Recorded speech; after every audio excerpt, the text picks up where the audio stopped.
வணக்கம் நேயர்களே, நான் உங்க அஜய் ஷைனி பேசிட்டு இருக்கேன். ஸோ இந்த நாள்லயும் நம்மளுடைய ஃபெய்த் ஃப்ரீக்வன்சி அப்படின்ற ஷோ மூலமா சந்திக்கிறதுல ரொம்ப சந்தோஷம். And happy day. ஆண்டவர் இந்த நாள் ஃபுல்லாவே உங்களை வந்து ரொம்ப சந்தோஷமாகவும் மகிழ்ச்சியாகவும் வந்து வைப்பாரு. ஓகே, ஸோ இன்னைக்கு நீங்க என்ன சொல்ல போறீங்க சிஸ்டர் நம்மளுடைய ஃபெய்த் ஃப்ரீக்வன்சில அப்படின்னு நீங்க யோசிச்சுட்டு இருக்கலாம். அதுக்கு முன்னாடி நம்ம எல்லாருக்கும் சர்டன் பீரியட் ஆஃப் டைம்ல வந்து இந்த ஒரு கேள்வி வந்து வந்திருக்கும். என்ன அப்படின்னா, நான் ஆண்டவரை விட்டு ரொம்ப தூரம் போன மாதிரி எனக்கு ஒரு ஃபீல் இருக்கு, நான் நிறைய தடவை இதை வந்து உணர்றேன் அப்படின்ட்டு நிறைய நேரம் நம்மளுக்கு வந்து ஞாபகம் வரும். ஸோ சில நேரம் வந்து அப்படி ஒரு ஃபீல் வர்றது நல்லது. ஏன்னு கேட்டிங்கன்னா, சில பேர் எப்படின்னா ஆண்டவரை விட்டு தூரம் போனதே தெரியாம அவங்க வந்து வாழ்ந்துட்டு இருப்பாங்க. ஓகே, நான் ஆண்டவரை விட்டு ரொம்ப ஃபார் வந்துட்டேனா அப்படின்னே அவங்க ரியலைஸ் பண்ணாமலே சில பேர் வந்து இருப்பாங்க. பட் ஆனா உங்களுக்கு அந்த ஒரு தாட் வந்துருச்சுல, அப்பவே நீங்க என்ன பண்ணிருங்க, உடனே போயிட்டு ஆண்டவர்கிட்ட போயிட்டு நீங்க நெருங்கி சேர்ந்துருங்க. ஆண்டவரே, நான் இவ்வளோ நாள் நான் வந்து என்னுடைய ஆசைக்காக, என்னுடைய சுய காரியங்களுக்காக நான் உங்களுக்கு டைம் தராம நான் ரொம்ப தூரமா போயிருக்கலாம். ஆனாலும் நீங்க எனக்கு சமீபமா இருந்தீங்க. நான் உங்களை விட்டு தூரம் போனாலும் நீங்க ஒரு நாளும் என்னை விட்டு விலகல, என் கூடவே இருந்திருக்கிறீங்க அப்படின்னு சொல்லிட்டு ஏசப்பா கிட்ட போய் நீங்க பேசுங்க, ஒப்புரவாகுங்க. ஸோ மறுபடியும் அந்த ரிலேஷன்ஷிப்குள்ள ஸ்ட்ராங் ஆகுங்க. அது வந்து இன்னும் ஆண்டவர் உங்களை வந்து அதிகமா பயன்படுத்த அது வந்து வழிவகுக்கும். சரிங்களா? ஏன்னா இன்னைக்கு நிறைய நேரம் நம்மளுடைய பிஸி ஸ்கெடியூல்ல வேலை, ஃபேமிலி, ஊழியத்துல எல்லாத்துலயும் ரொம்ப பேக்டா இருக்கிறதுனால ஆண்டவர்கிட்டயே நம்ம டைம் ஸ்பெண்ட் பண்ண முடியாத அளவுக்கு நிறைய சூழ்நிலைகள் வந்துடுது. ஸோ சில பிரச்சனை, வியாதி, போராட்டம், இந்த மாதிரியான காரியம் வரும்போது ஆண்டவரை தேடக்கூடிய எண்ணம் நம்மளுக்கு ரொம்ப கம்மியாயிடுது. அவரை விட்டு தள்ளி இருக்கோமா அப்படின்ற உணர்வே இன்னைக்கு இல்லாம நம்ம நிறைய நேரம் இருக்கும். ஆனா எப்போ உங்களுக்கு ஒரு ஃபீல் வருதோ, நானும் ஆண்டவரும் பேசி ரொம்ப நாள் ஆன மாதிரி இருக்கு, ஸோ நான் ஆண்டவரை விட்டு ரொம்ப ஃபாரா இருக்க மாதிரியே நான் நினைக்கிறேன் அப்படின்ற ஒரு தாட் வந்துருச்சுன்னா, அப்பவே பிசாசு உங்களை டிஸ்ட்ராக்ட் பண்ணாதபடிக்கு நீங்க என்ன பண்ணிருங்க, ஆண்டவர்கிட்ட போய் சேர்ந்துருங்க. அவர் பாதப்படியில் எப்படியாவது போய் விழுந்துருங்க. ஏன்னா பிசாசு வந்து எப்படி பண்ணுவான் அப்படின்னா, நீ ஆண்டவர்கிட்ட க்ளோஸா தான் இருக்க அப்படின்ற ஒரு பிரிட்டண்ட அவனே உண்டு பண்ணிடுவான். அவனே ஒரு சிந்தையை வந்து கொண்டு வந்துடுவான். நீ வந்து நல்லா தான் ஜெபம் பண்ற, நல்லா தான் பைபிள் படிக்கிற அப்படின்ற ஒரு சுய நீதியை வந்து கொண்டு வந்துடுவான். அதனால அதுக்கு நீங்க செவி சாய்க்காதீங்க. ஆண்டவர்கிட்ட நெருங்குறது அப்படின்றது வெறும் பைபிள் படிக்கிறது, ப்ரேயர் பண்றது இல்ல, அவருடைய சத்தத்தை கேட்கறது, அவருடைய வார்த்தைக்கு கீழ்ப்படுகிறது, இது எல்லாமே தான் அவர்கிட்ட நெருங்கி வர்றதுக்கான ஒரு அடையாளம். சரிங்களா? ஓகே நேர்களே, ஸோ அதனால எப்பெல்லாம் நீங்க ரொம்ப தூரமா இருக்கிறீங்க ஆண்டரை விட்டு அப்படின்ட்டு ஃபீல் பண்றீங்களோ, அப்பெல்லாம் ஆண்டர்கிட்ட போய் சேருங்க, அவரோடு கூட பேசுங்க, உங்க மன கவலைகளை சொல்லுங்க. என்னென்ன பிரச்சனைலாம் இருக்கோ அதெல்லாம் நீங்க ஓப்பனா காட் கிட்ட வந்து ஷேர் பண்ணுங்க. இதனாலதான் ஏசப்பா என்னால வந்து ஜெபிக்க முடியல, உங்களோட கூட பேச முடியல, நான் இப்படிலாம் ஒரு பாவத்தை செஞ்சுட்டேன் அப்படின்ட்டு நம்ம ரீகன்சல் ஆகும்போது அந்த நேரத்துல பிசாசு வெட்கப்படுவான். நீங்க ஆண்டரை விட்டு தூரம் போகும்போது அவன் உங்க பக்கத்துல வந்துருவான். நீங்க எப்போ வந்து ஆண்டவர் கிட்ட இருக்கீங்களோ, பிசாசு உங்களை விட்டு தூரம் போயிடுவான். ஸோ இந்த ட்ரிக்கை நல்லா ஞாபகம் வச்சுக்கோங்க. நீங்க ஆண்டவரோட இப்ப இருக்கீங்களா, இல்ல என்ன அறியாமையே நான் வந்து பிசாசு சொல்ற பேச்சுதான் கேட்டுட்டு இருக்கேன், பிசாசோட டிராவல் பண்ணிருக்கேன் அப்படின்னா இப்பவே அனலைஸ் பண்ணிருங்க. ஆண்டவரே, என்னை விட்டு ஒரு நாளும் நீங்க விலகிறாதீங்க, நான் எந்த பிசாசுனுடைய ட்ராப்லயும் நான் விழுந்துடக்கூடாது அப்படின்ற ஒரு ஜபத்தை பண்ணிருங்க. ஆண்டவர் உங்களை காப்பாற்றுவார். சரிங்களா? ஓகே நேர்களே, ஸோ இன்னைக்கு நம்மளுடைய ஃபெய்த் ஃப்ரீக்வன்சி ப்ரோக்ராம்ல ஒரு வேர்டை பத்தி நம்ம கேட்க போறோம். ஆர்மர் ஆஃப் காட், சர்வாயுத வர்க்கம். ஸோ எதுக்காக திடீர்னு இந்த வேர்டு வந்து நான் சொன்னேன் அப்படின்னா, ஏல இருந்து ஒவ்வொரு வேர்டா பார்க்கும்போது ஆர்மர் ஆஃப் காட் வந்து நான் வந்து பார்த்தேன். ஸோ கண்டிப்பா இதை பத்தி நம்ம பேசியே ஆகணும். ஏன்னா அனுதின வாழ்க்கையில ஆண்டவர் நம்மள இதை அணிய சொல்றாரு. இதை எப்படி நம்ம வேர் பண்ணணும்? அதாவது இப்போ வந்து போருக்குலாம் போறாங்க அப்படின்னா அவங்க போர் கவசங்கள்லாம் போட்டுப்பாங்க, எல்லா விஷயத்தையும் அவங்களுக்கு எதெல்லாம் வந்து அவங்கள சேஃப் கார்ட் பண்ணுமோ அதெல்லாம் அவங்க வேர் பண்ணிப்பாங்க. சரி, ஓகே, அவங்க வந்து ஒரு போருக்காக போகணுன்றதுனால இதெல்லாம் வேர் பண்றாங்க.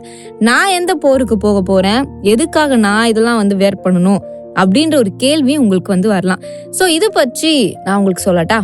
இது வந்து நிறைய பேர் நீங்க படிச்சிருப்பீங்க, இருந்தாலும் நான் உங்களுக்கு சொல்றேன். எபேசியர் 6:12, ஏனெனில் மாம்சத்தோடும் இரத்தத்தோடும் அல்ல, துரைத்தனங்களோடும் அதிகாரங்களோடும் இப்பிரபஞ்சத்தின் அந்தகார லோகாதிபதிகளோடும் வான மண்டலங்களில் உள்ள பொல்லாத ஆவிகளின் சேனைகளோடும் நமக்கு போராட்டம் உண்டு. சோ பாருங்க, மாம்ச ரீதியா நம்மளுக்கு யாரோடையும் போர் கிடையாது, எந்த ஒரு சண்டையும் கிடையாது, போராட்டமும் கிடையாது. ஆனா எதோட போராட்டம் இருக்கா? துரைத்தனங்களோடு, அதிகாரங்களோடு. பிரபஞ்சத்தின் அந்தகார லோகாதிபதி அப்படின்னாலே அது பிசாசையும் அவனுடைய சேனைகளையும் தான் குறிக்கும். வான மண்டலங்களில் உள்ள பொல்லாத ஆவிகளின் சேனைகளோடும் நமக்கு போராட்டம் உண்டு. ஸோ நம்ம எல்லாருடைய லைஃப்லயும் ஸ்பிரிச்சுவல் வார்ஃபேர் அப்படின்ற ஒரு காரியம் வந்து இருக்கு. நிறைய பேர் அதை பத்தி நீங்க தெரிஞ்சிருப்பீங்க. இன்னும் சில பேர் அப்படின்னா எனக்கு என்னன்னே தெரியாது சிஸ்டர் அப்படின்னு நீங்க இருக்கலாம். நம்மளுடைய மாம்சத்தோட மட்டும் நம்மளுக்கு போராட்டம் கிடையாது. நம்ம போர் செய்ய வேண்டிய இன்னொரு முக்கியமான ஒரு காரியம் என்ன அப்படின்னா இந்த விஷயம்தான். துரைத்தனத்தோடு, அதிகாரத்தோடு, பிரபஞ்சத்தின் அந்தகார லோகாதிபதியோடு, வான மண்டலங்களில் உள்ள பொல்லாத ஆவிகளின் சேனைகளோடு தான் நம்மளுக்கு ஒரு முக்கியமான போராட்டமே. ஆனா இந்த போராட்டம் எல்லாத்தையும் உங்களால தனியா பண்ண முடியுமா அப்படின்னு கேட்டீங்கன்னா கண்டிப்பா கிடையாது. Only if you wear that armour of God. நீங்க இந்த சர்வாயுத வர்க்கத்தை நீங்க தரித்து கொண்டா மட்டும்தான் பிசாசோடவும் அவனுடைய சேனைகளோடவும் உங்களால வந்து அதுல போராடி ஜெயிக்க முடியும். அதுக்கு முன்பாக இருக்கிற ஒரு வசனத்தை பாருங்க, 11.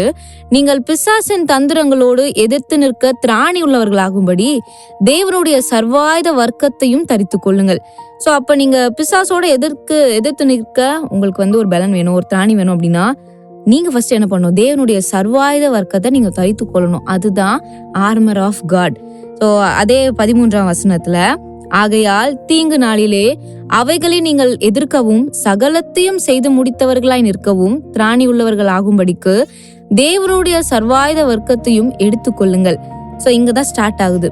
14ல இருந்து நான் உங்களுக்கு சொல்றேன். இந்த ஆர்மர் ஆஃப் காட்னா என்னென்ன நம்ம வந்து அணியணும் அப்படின்னா, சத்தியம் என்னும் கச்சை. ஸோ இங்கிலீஷ்ல அப்படியே நான் உங்களுக்கு சொல்றேன், தமிழ்ல சொல்லிட்டு, சத்தியம் என்னும் கச்சைனா பெல்ட் ஆஃப் ட்ரூத். இதை பத்திலாம் இன்னும் டீட்டெயில்டா நான் உங்களுக்கு சொல்றேன் தொடர்ந்து. அண்ட் இரண்டாவதா வந்து பாத்தீங்கன்னா, ஃபர்ஸ்ட் சத்தியம் என்னும் கச்சை, இரண்டாவதா நீதி என்னும் மார்க்கவசத்தை தரித்தவர்களாயும், அதாவது பிரஸ்ட் பிளேட் ஆஃப் ரைச்சியஸ்னஸ் அப்படின்ட்டு இங்கிலீஷ்ல சொல்லப்பட்டிருக்கு. மூன்றாவதா சமாதானத்தின் சுவிசேஷத்திற்குரிய ஆயத்தம் என்னும் பாதரட்சையை கால்களிலே தொடுத்தவர்களாயும், shoes of the gospel of peace. நான்காவதா பொல்லாங்க நெய்யும் அக்கினி ஆஸ்திரங்களை எல்லாம் அவித்து போடத்தக்கதாய் எல்லாவற்றிற்கும் மேலாக விசுவாசம் என்னும் கேடகத்தை பிடித்து கொண்டவர்களாயும் நில்லுங்கள். நான்காவதா ஷீல்ட் ஆஃப் ஃபெய்த். அடுத்தது ஐந்தாவது வந்து பாத்தீங்கன்னா ரட்சண்யம் என்னும் தலைசீரா. இது வந்து ஹெல்மெட் ஆஃப் சால்வேஷன் அப்படின்னு வந்து நம்ம சொல்றோம். அண்ட் நெக்ஸ்ட் வந்து தேவ வசனமாகிய ஆவியின் பட்டயம், ஸ்வார்ட் ஆஃப் த ஸ்பிரிட். இதை எல்லாத்தையும் நம்ம என்ன பண்ணணுமா, நம்ம வந்து அணியணும், நம்ம இதை எடுத்துக்கொள்ளணும். எதுக்காக? பிசாசோட நம்ம எதிர்த்து நிற்கிறோம் அப்படின்னா இதுதான் உங்களுக்கு வந்து ஃபர்ஸ்ட் குவாலிஃபிகேஷனே. நீங்க ஆர்மர் ஆஃப் காட் போட்டிருக்கீங்களா, இந்த விஷயம்லாம் உங்ககிட்ட இருக்கா அப்படின்றது தான் ரொம்ப முக்கியமான காரியம். எனக்கு சத்தியமே தெரியாது, எனக்கு வந்து இந்த விஷயம்லாம் தெரியவே தெரியாது அப்படின்னா பிசாசோட நீங்க ஜபத்துல வெறுமையா போராடுறது அது வந்து எதுக்குமே உதவாத ஒரு காரியம். ஏன்னா பிசாசுக்கும் வசனம் தெரியும், சரிங்களா? ஆண்டவரோட வந்து வசனத்தை வச்சுதான் பிசாசு ஆர்கியூமெண்ட்டே வந்து ஸ்டார்ட் பண்றான். அதனால இந்த ஆர்மர் ஆஃப் காடுடைய முக்கியத்துவம் என்ன, இந்த சர்வாயுத வர்க்கத்துடைய முக்கியத்துவம் என்ன, இந்த மாதிரி வந்து நம்ம ஏன் இதை அணியணும் அப்படின்றத தொடர்ந்து நம்ம வந்து கேட்க போறோம். கடைசியா வந்து ஸ்வார்ட் ஆஃப் த ஸ்பிரிட், அதாவது தெய்வ வசனமாகிய ஆவியின் பட்டயம். இது எல்லாவற்றிற்கும் மேலாக ரொம்ப முக்கியமான ஒரு விஷயம். எப்பொழுதும் உங்க பட்டயத்தை மட்டும் நீங்க மறந்துட்டு போவே கூடாது. எந்த ஒரு யுத்தத்திலையும் நீங்க ஜெபிக்கும் போதும் சரி, நீங்க எங்கேயாவது ஊழியம் செய்யும் போதும் இந்த வேத வசனமாகிய ஆவியின் பட்டயம் உங்களுக்கு ரொம்பவே முக்கியமான ஒரு காரியம். ஏன்னா வேர்ட் ஆஃப் காட் இல்லாம, கர்த்தருடைய வார்த்தை இல்லாம நீங்க என்னதான் பிசாசு கிட்ட போராடினாலும் சரி, மணிக்கணக்கா போராடினாலும் அது ஒண்ணுமே செல்லுபடி ஆகாது. வசனம் தான் ஒரு ஜீவனுள்ள ஒரு பட்டயமே. நீங்க வசனத்தை வச்சு அடிங்களேன், பிசாசு வந்து அந்த இடத்துலயே இருக்க மாட்டான். அதனால நீங்க வந்து இந்த ஸ்பிரிச்சுவல் வார்ஃபேர்ல இந்த மாதிரி பிசாசுக்கு எதிர்த்து நிற்க நீங்க திராணி உள்ளவர்களா இருக்கணும் அப்படின்னா இந்த சர்வாயுத வர்க்கத்தை நீங்க தரித்து கொண்டே ஆகணும். அதுவும் இந்த கடைசி காலத்துல அவ்வளவு போராட்டங்கள் இருக்கு. வருகிற நாட்கள் எப்படி இருக்குன்னே தெரியாது. அவ்வளவு ஒரு வஞ்சிக்கப்படுற ஒரு நாட்களுக்குள்ள நம்ம வந்துட்டோம். ஸோ ஒவ்வொரு நாளும் நீங்க ஆண்டவர்கிட்ட கேளுங்க, ஆண்டவரே இந்த நாள்ல எனக்கு சர்வாயுத வர்க்கத்தை நீங்க எனக்கு தரிப்பீங்க, இதை நான் ஒவ்வொரு நாளும் தரித்து கொள்ளணும், இந்த காரியம் எல்லாமே எனக்குள்ள இருக்கணும்.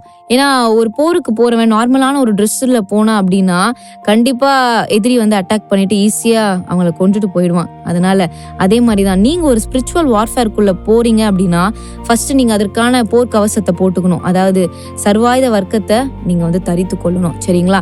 இந்த மாதிரி பைபிள்ல நிறைய பேர் வந்து அவங்க இருக்கிற ஸ்பிரிச்சுவல் வார்ஃபேர்ல அவங்க வந்து வின் பண்ணியிருக்காங்க. எப்படின்னா இந்த சர்வாயுத வர்க்கத்தை தரித்து கொண்டதுனால. ஸோ தாவீது வந்து அவரு அந்த பிசிக்கல் ஆர்மரை போடல, அதாவது சவுல் சொன்னார் இதெல்லாம் நீ போட்டுக்கோப்பா, இதெல்லாம் அவருக்கு வந்து போட்டு விட்டாரு. ஆனா தாவீதுக்கு அது எதுவுமே செட் ஆகல. ஏன்னா அவருக்கு தெரியும், நான் ஒரு சர்வாயுத வர்க்கத்தை தரித்து கொண்டிருக்கேன், அது என்னை பலப்படுத்தும், அது என்னை இந்த யுத்தத்துல இருந்து என்னை காப்பாற்றும், என்னை ஜெயிக்க வைக்கும் அப்படின்ற அந்த ஒரு நம்பிக்கை தாவீது கிட்ட இருந்ததுனாலதான் அவ்வளவு பெரிய கோலியாத்தையே அவர் வந்து அடிச்சு தம்சம் பண்ணிட்டாரு இல்லையா, ஒரே ஒரு கூழாங்கல்ல வச்சு. ஸோ பாருங்க, அதே மாதிரிதான் தானியேல், அவர் வந்து சிங்க கெபில இருக்கும்போது அவ்வளோ பெரிய ஒரு டஃப்பான சுச்சுவேஷன்லையும் தேவனுடைய சர்வாயுத வர்க்கம் அவரை பாதுகாத்தது. இந்த மாதிரி நிறைய கேரக்டர் நான் சொல்லிட்டே போகலாம். அதனால உங்களுடைய எல்லா சூழ்நிலைகள்லையும் உங்களை காப்பாற்ற ஒரு காரியம் இருக்கு, இந்த சர்வாயுத வர்க்கம். உங்களுக்கு விசுவாசம் இருக்கணும், ஆவியின் பட்டயம் இருக்கணும், அதாவது நீதி என்னும் மார்க்கவசம் இருக்கணும், சமாதானத்தின் சுவிசேஷத்திற்குரிய ஆயத்தம் என்னும் பாதரட்சை இருக்கணும். இது ஒண்ணு கூட நீங்க மிஸ் பண்ணிடக்கூடாது. எல்லாமே எடுத்துக்கிட்டு நான் ஹெல்மெட் ஆஃப் சால்வேஷன் போடலப்பா, அதாவது ரட்சணியம் என்னும் தலைசீலை என்கிட்ட இல்லை அப்படின்னா தலையில உங்களுக்கு அடி விடும். புரியுதா உங்களுக்கு? ஸோ அதனால இந்த சர்வாயுத வர்க்கம் எல்லாவற்றையும் நம்ம தரித்து கொண்டு தகுதியுள்ளவர்கள்லாம் நம்ம மாறும்போது பிசாசானவன் நம்மளை எதிர்த்து நிற்கவே முடியாது. சரி நேர்களே, இன்னைக்கு இந்த ஆர்மர் ஆஃப் காட், இந்த சர்வாயுத வர்க்கத்தை பத்தி ரொம்ப கிளியரா நீங்க தெரிஞ்சிருப்பீங்க. உங்களுக்கு யூஸ்ஃபுல்லா இருந்துச்சுன்னா தாராளமா உங்களுடைய கருத்துக்களை தெரியப்படுத்தலாம். இதே மாதிரி இன்னொரு வித்தியாசமான வார்த்தையை கொண்டு நான் உங்களை சந்திக்க வரேன். அது ஒரு இணைந்திருங்கள் உங்கள் கம்ஃபர்டர் ரேடியோவுடன்.